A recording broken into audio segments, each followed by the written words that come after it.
Subscribe करू और घंटी जे देखाइया तकरा टिपनाइ नहीं बिसरबै। नमस्कार, आइ हम जिमुतवाहनक कथा कहब तऽ सुनू जिमुतवाहनक कथा। एक दिन कैलाशक अति रमणीय शिखर पर बैसल पार्वती शंकर जी सँ प्रश्न केलनि, एहन कोन व्रत वा तपस्या छै जकरा कयलासँ सौभाग्यवती स्त्रीके संतान जीवित रहतैक।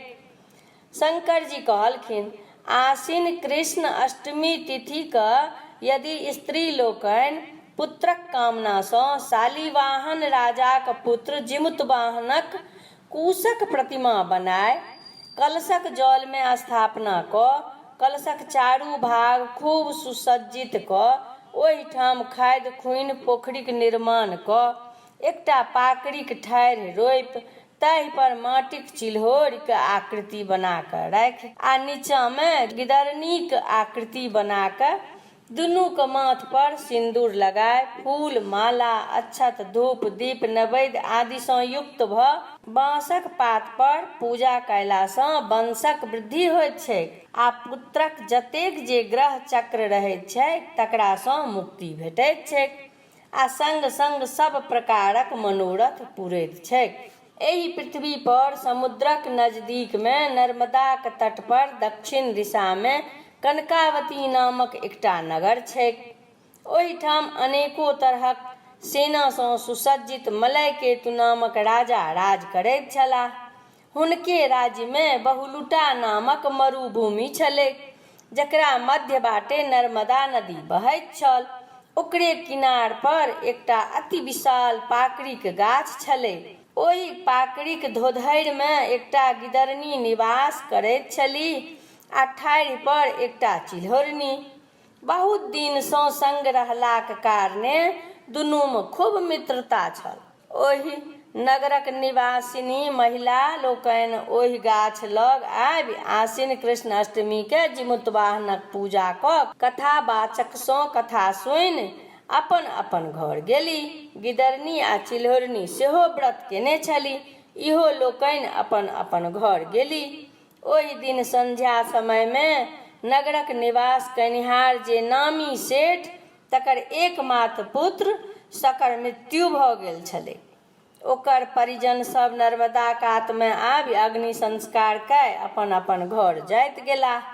ओहि अष्टमीक रातिमे टपाटप मेघ लागल छल जाहिसँ हाथ नहि सुझैत छलैक। ओहि भयंकर अन्हारमे कखनो कखनो जे बिजलौका लौकै छलै तकर इजोतमे ओ मृतकक मांस देखि दिन भरि जे उपासल गिदरनी तिनका धैर्य नहि राखल भेलनि।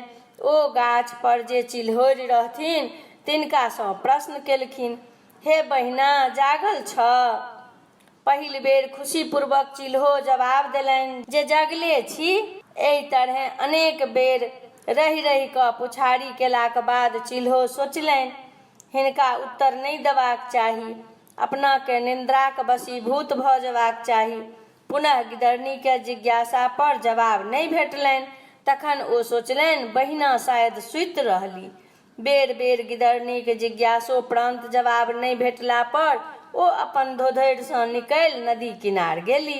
ओहिठाम नदीसँ अपन मुँहमे पानि आनि चिताके आगिके मिझाओल, तहन चितामे जे बाँचल मांसक टुकड़ी तकरा खण्ड खण्ड काटि पेट भरि खेबो कयलनि आ अपना निवास स्थानमे आनि राखियो लेलनि। हिनकर सब कर्तव्य ठाढ़ि पर बैसल चिल्हौरि देखैत छली।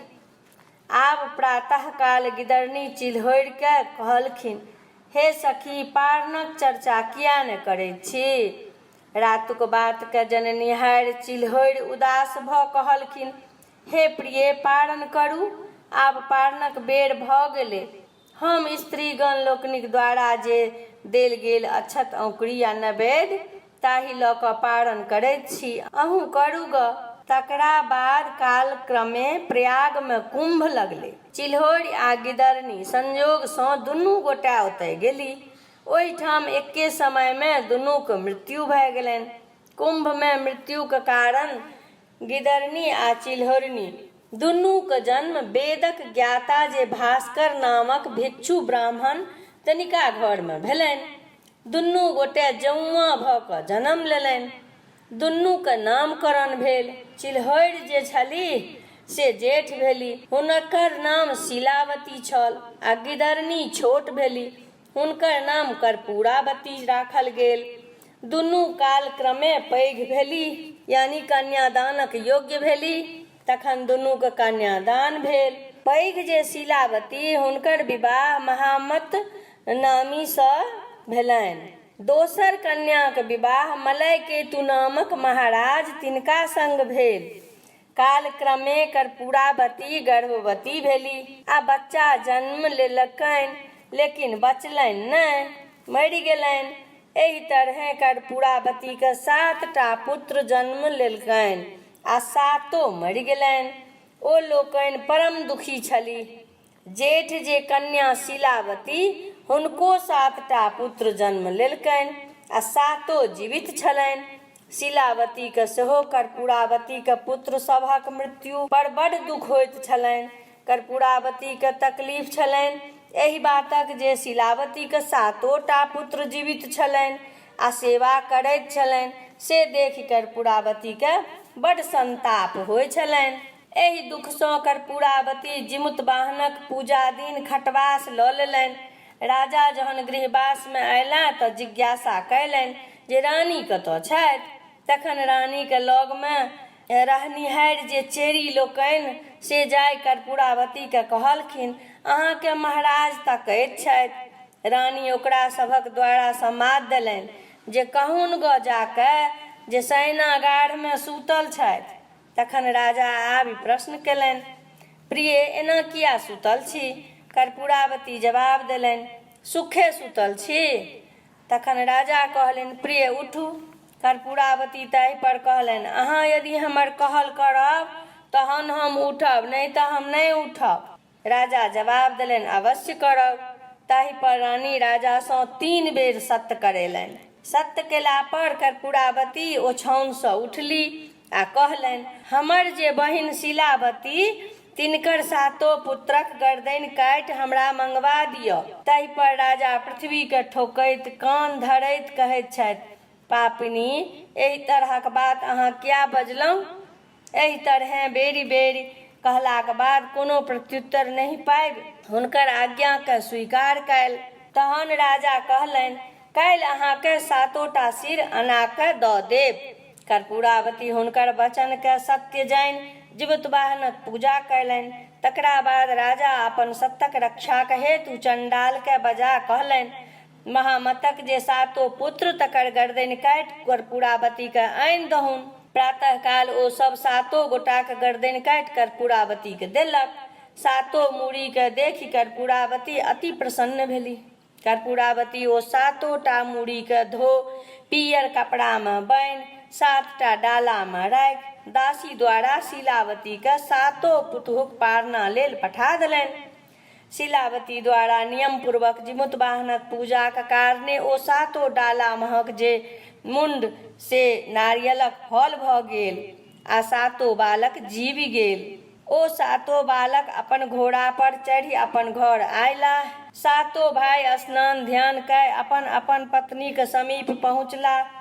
ओ 7 पुतोह मौसी द्वारा पठाओल गेल फल अपना अपना स्वामीके देखाइ देलक आ कहलक जे ई अहाँके मौसी पारण लेल पठौलनि अछि। उम्हर कर्पूरावती शीलावतीके 7 पुत्र वधक शोकाकुल कानब सुनबाक जे आनन्द, तकर प्रतीक्षामे बैसल छलीह। जखन कानब कर्पूरावतीके नहि सुनेलनि तखन जिज्ञासा लेल पुनः दासीके पठौलनि। दासी ओहिठामसँ आबि सब समाचार मलकनिके सुनौलक। समाचार बुझि कर्पूरावती अति दुखी भेली। तखन ओ राजासँ पुछलनि, हे महाराज, काल्हि जे अहाँ शीलावतीके 7 बेटाके सिर कटवा के देने रही से ककरो दोसरक हेतै। राजा कहलनि, प्रिय, अहाँके सामनेमे ओ 7 मुंड राखल छल, तहन अहाँ एहन किया कहैत छी? रानी ताहि पर कहलनि, हमहूँ ओकरा सबके देखलियै तऽ आश्चर्य लागल।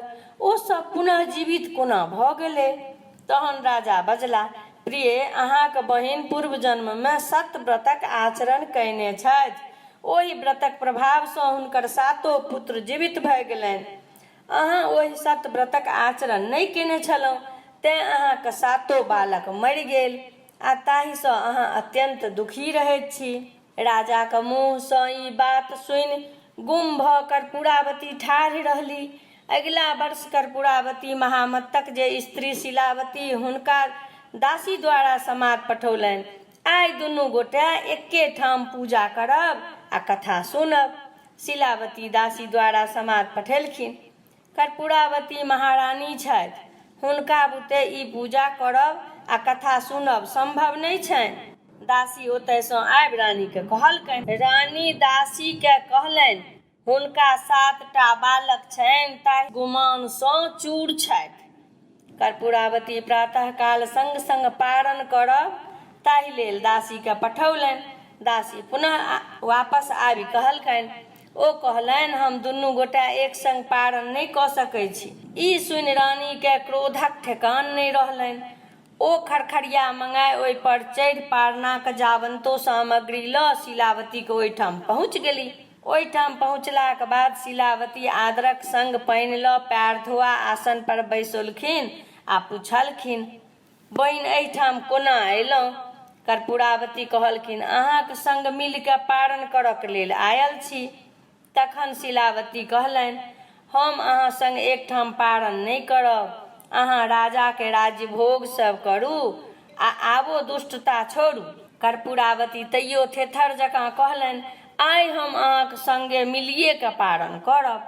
शिलावती ओहि वचनके बुझि जे आब ई मानयवला नहि छथि, पारणक ओरियौनमे लागि गेली। आब अहाँ हमरा संग मिल अवश्य पारण करू। तहन कहलखिन जे पहिने अहाँ हमरा संग नर्मदाक तीर पर चलू। दुनू गोटे ओतऽ विदा भेली। शिलावती आ कर्पूरावती दुनू मिल कऽ स्नान कयलनि। स्नान उपरांत शिलावती कर्पूरावतीसँ प्रश्न कयलनि कि अहाँके पूर्व जन्मक बात स्मरण अछि यौ? कर्पूरावती कहल, नहि स्मरण अछि। तहन शिलावती कहऽ लगलखिन, यह नर्मदा नदी अछि, यह बहुलुटा मरुभूमि छैक, यह विशाल पाकड़िक गाछ अछि। पूर्व जन्ममे हम चिल्हरि छलहुँ आ अहाँ गिदरनी। एहि पाकड़िक धोधरिमे अहाँ निवास करैत छलहुँ आ डाढ़ि पर हम। एहिठामक नगर निवासिनी स्त्रीगण लोकनि आबि जिमुतवाहनक पूजा कयलनि आ कथा सुनलनि। हम आ अहाँ दुनू गोटे व्रत केने रही। हुनके सभक लगमे जा हमहूँ दुनू गोटे कथा सुनलहुँ। कथा सुनलाक बाद अपन अपन निवास स्थान जाकऽ रहलहुँ। ओहि दिन एहि नगरक जे दत्ता सेठ तकर पुत्रक देहावसान भऽ गेल छलैक, ओ अपन बंधु बांधवक संग आबि चिता रचि संस्कार दऽ चल गेल। तकर बाद मध्य रातिमे अहाँके हमरासँ प्रश्न कयलहुँ, प्रिय चिल्हो, अहाँ जागल छी कि सूतल? कईक बेर अहाँ जिज्ञासा केला पर हम चुप्पी लगा देलहुँ। तहन हमरा अहाँ सूतल बुझि अपन धोधरिसँ बाहर भय नदीसँ मुँहमे पानि आनि चिताक अग्निके मिझा भरि पेट मांस खेलहुँ आ किछु आनि प्रातःकाल पारना लेल रखलहुँ। प्रातःकाल पारना लेल हमरा अहाँ कहलहुँ, प्रिय चिल्हो, पारण नहि करब। तहन हम जे अहाँके रातुक वृत्तांत देखने रही, तेँ उदास हृदय कहलहुँ जे हे सखी, अहाँ करू, हम केलहुँ। तहन हम ग्रामीण महिला लोकनिक द्वारा जे देल गेल अक्षत औंकड़ी से लऽ कऽ पारण कयलहुँ। अहाँ रातुक जे नरमांस रखने छलहुँ तकरा लऽ कऽ पारण कयलहुँ। ई सब वृत्तांत हमरा ज्ञात अछि। आबि कऽ देखू, ई कहि हुनका पाकड़िक धोधरिमे लऽ जाकऽ नरमांसक हड्डी आ शेषांश कर्पूरावतीके शिलावती देखौलनि। तहन कर्पूरावतीके शिलावती कहलनि, व्रत भंगक दोषसँ अहाँके पुत्र सब मरैत गेल आ अहाँ दुखी होइत गेलहुँ। हम नियमपूर्वक व्रतक पालन कयलहुँ, तकर फल जे पुत्र सब हमर जीवित अछि आ प्रसन्न छी हम, आ एहि कारणसँ हमरा अहाँमे विरोधाभास अछि। कर्पूरावती पूर्व जन्मक वृत्तांत शिलावतीके मुँहसँ सुनि ओहिठाम अपन शरीरक त्याग कऽ देलनि। शिलावती ओतयसँ घुमि घर अयली। तखन राजा अपन पत्नीक श्राद्ध कऽ निश्चिंत भय राज्य चलाबय लगला। वएह जिमुतवाहनक पूजा आइ तक मृत्यु भुवनमे लोक करैत आबि रहल अछि। एहि व्रतके नियमानुसार कनिहारि सब तरहे भरल पुरल रहैत छथि। यह भेल जिमुतवाहनक कथा। धन्यवाद।